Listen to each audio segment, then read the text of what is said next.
My name is Jean, and I am a knitter.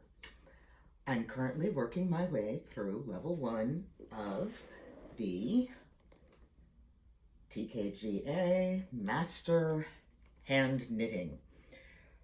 And I've been tracking my progress via these videos. Last week, I was just knitting samples, practicing on a particular type of cast on and making sure that I got the correct gauge with the Silvalume knitting needles.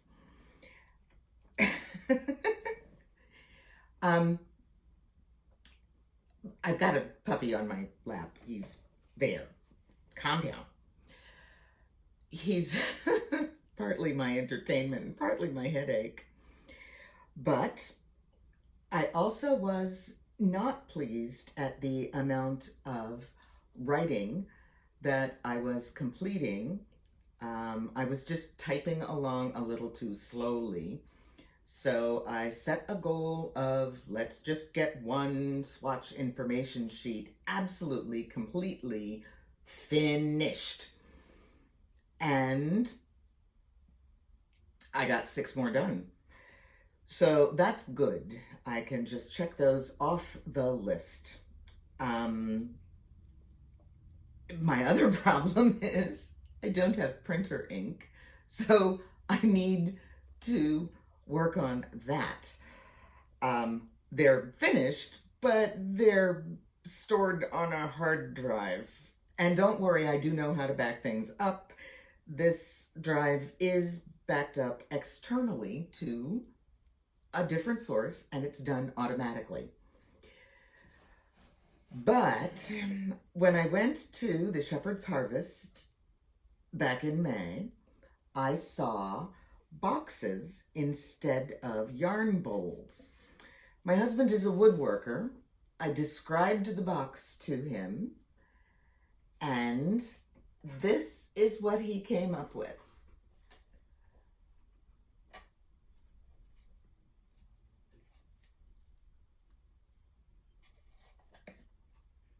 There was much fuss because I wanted the slit to be so I could take the ball of yarn out and put it in without having to thread it through and then being stuck for the entire project. I just love it. He was also very good and did not put a lot of oil finish on the inside. It's dry inside, so the yarn won't pick up extra oil. And I can fit a big ball of yarn in here. He made a smaller one first, and my yarn was a little squished, but then he made a second one, and it's just, my husband loves me. And I'm so happy. But I'm continuing to knit, continuing to write, and I'm really happy because writing more was what I really needed to do. And I'm continuing to make progress on the whole project. I've been a bit distracted from the knitting because I'm trying to build a new knitting needle case. Many people have the question, how do I store my knitting needles? I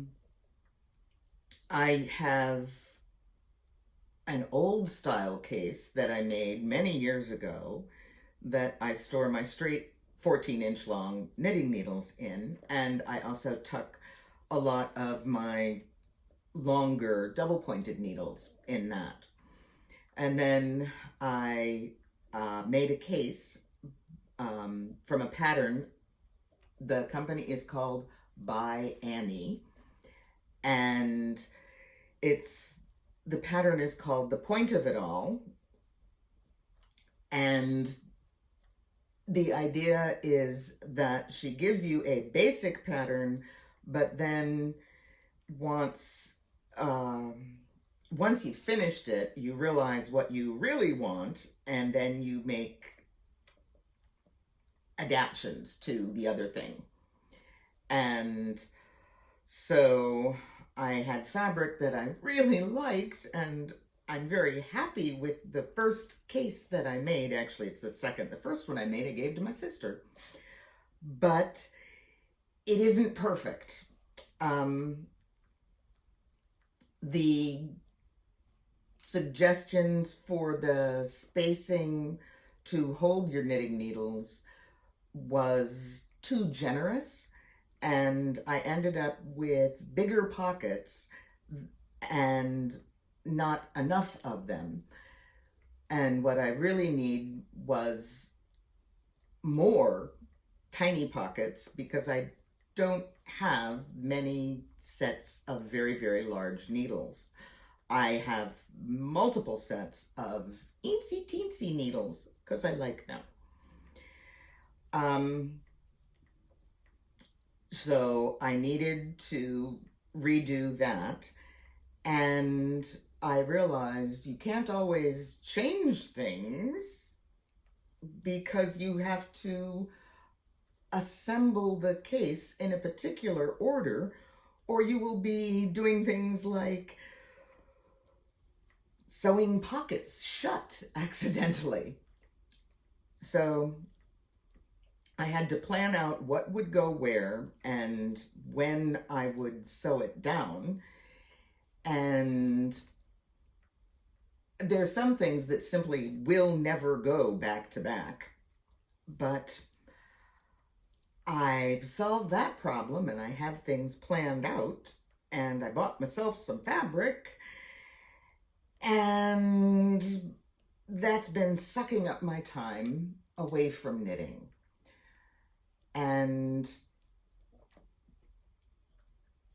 when you look at things at the end of the week and say, what have I done? Can I be proud of this?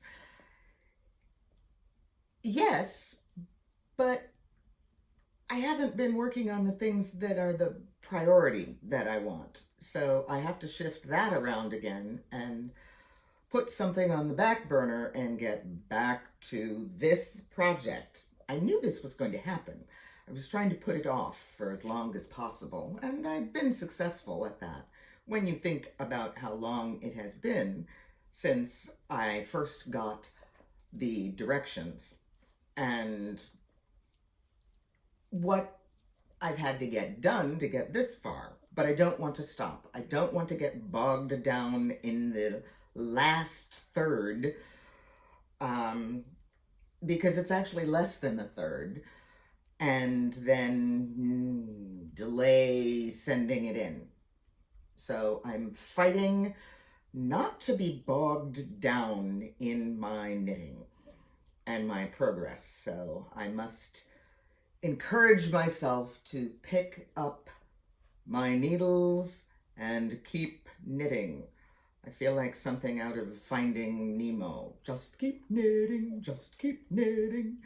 But that'll work. That will work. And, oh yippee, I am happy with this.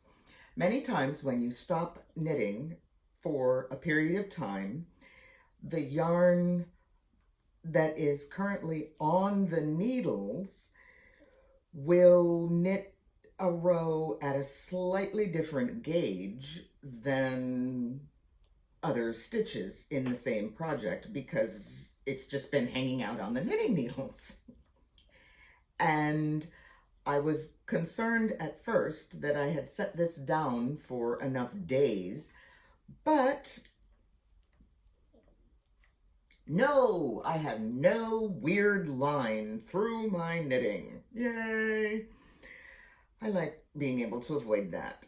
And it's even easier to see on the back of the work because the purl bumps show your gutters really well. And I think I need to tighten up a little bit my cast on row. Piffle. The cast on row is just a little looser than I think it should be.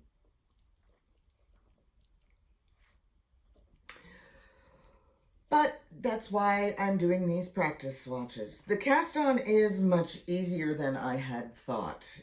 It's working, you work in an alternating pattern, which is very easy to remember.